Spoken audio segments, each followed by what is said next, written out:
नमस्कार, मैं खुशबू कुमारी, सहायक प्राध्यापिका हिंदी विभाग, डिग्री कॉलेज जगन्नाथपुर।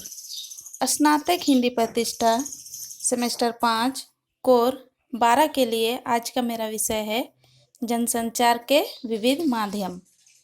जनसंचार जनसंचार दो शब्दों से मिलकर बना है। जन अर्थात जनता और संचार जिसका अर्थ है किसी बात को आगे बढ़ाना, चलाना या फैलाना।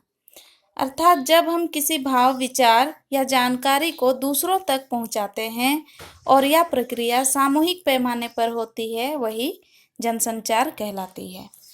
जनसंचार प्रक्रिया के 4 प्रमुख अंग है। स्रोत या व्यक्ति जो संप्रेषण करता है उसे संचारक, प्रेषक या संप्रेषक कहते हैं।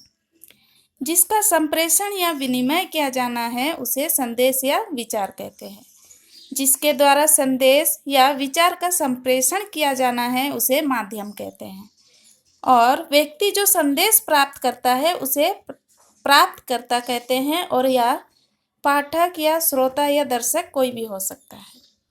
सरल रूप में संचार प्रक्रिया को इस तरह दर्शाया जा सकता है: प्रेषक, संदेश, फिर माध्यम, फिर प्राप्तकर्ता।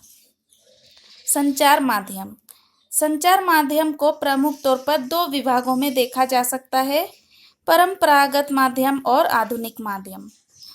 परंपरागत माध्यम उत्सव, लोकगीत, शिलालेख, वार्ता, कथा, मेले, लोकनाट्य और नृत्य, इन माध्यमों से संचार का संदेश दिया जाता था।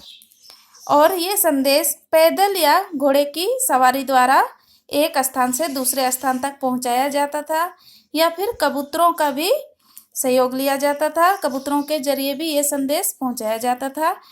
फिर परिवर्तन होने लगा और फिर डाक विभाग का उपयोग किया जाने लगा।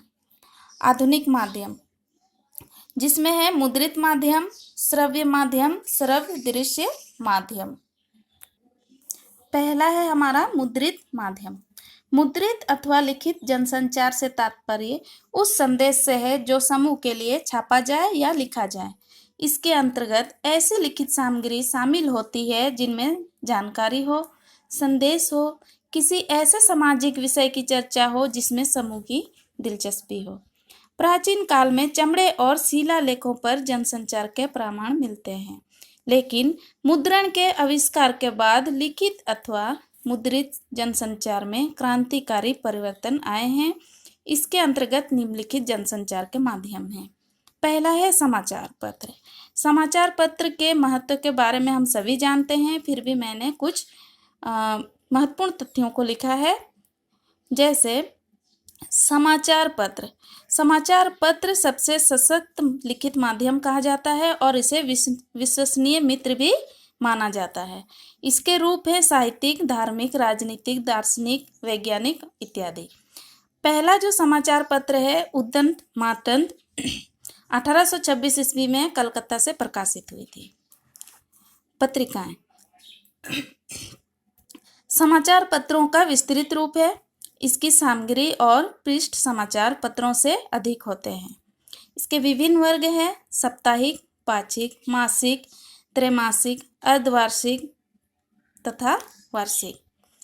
और विभिन्न पत्रिकाएं विभिन्न विषयों पर प्रकाशित होती है, जैसे बच्चों के लिए चंदा मामा हो, चंपक हो, सुपर हीरो हो, महिलाओं के लिए गृह शोभा, विनीता, मेरी सहेली, साहित्य के क्षेत्र में हंस, आलोचना या अन्य विषयों जैसे फिल्म या आर्थिक विषयों पर, या साहित्यिक, वैज्ञानिक, शैक्षिक या कृषि से संबंधित विषयों पर। हैंडबिल, पंफलेट, होर्डिंग, पोस्टर और विज्ञापन। जनसंचार के क्षेत्र में इन माध्यमों ने अपना महत्वपूर्ण स्थान बनाया है। सामाजिक चेतना और व्यावसायिक क्रांति के लिए ये अग्रसर रहे हैं।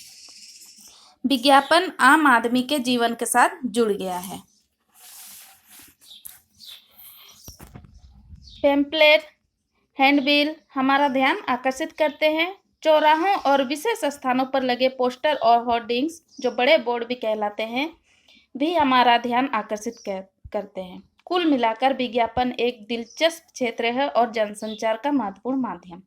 अब हम दूसरे माध्यम की बात करते हैं तो वो है श्रव्य माध्यम, जिसके द्वारा सिर्फ सुनकर संदेश को हम ग्रहण करते हैं। श्रव्य माध्यमों में रेडियो सबसे महत्वपूर्ण माध्यम है। यह निरीक्षरों के लिए एक वरदान है। इसका जो सबसे महत्वपूर्ण गुण है वह है सुनते हुए दूसरे काम भी किए जा सकते हैं। मौसम संबंधी चेतावनी और प्राकृतिक आपदाओं के समय ये जो गुण है ये बहुत शक्तिशाली बन जाता है। दिन प्रतिदिन घटित घटनाओं को तुरंत जानकारी देता है। विभिन्न वर्गों के लिए विविध कार्यक्रम भी आयोजित करता है। सूचना, शिक्षा, मनोरंजन और विज्ञापन का यह व्यापक माध्यम है। तीसरा जो माध्यम है वह है श्रव्य दृश्य माध्यम। जनसंचार के इतिहास में एक नया मोड़ तब आया जब आवाज के साथ साथ बोलने वाले की तस्वीर भी एक स्थान से दूसरे स्थान तक पहुंचने लगी। जैसा पहला है सिनेमा। सिनेमा एक शक्तिशाली और प्रभावशाली माध्यम है।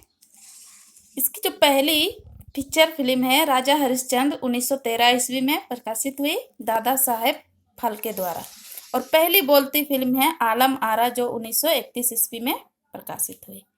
टेलीविज़न। टेलीविज़न के महत्व के बारे में हम सभी जानते हैं। रेडियो और फिल्म दोनों के लगभग सभी गुण टेलीविज़न में मौजूद हैं। दुनिया की घटनाओं, मनोरंजन, संवाद, सूचना, समाचार, शिक्षा, विज्ञापन, राष्ट्रीय भावना का विकास टेलीविज़न के द्वारा होता है।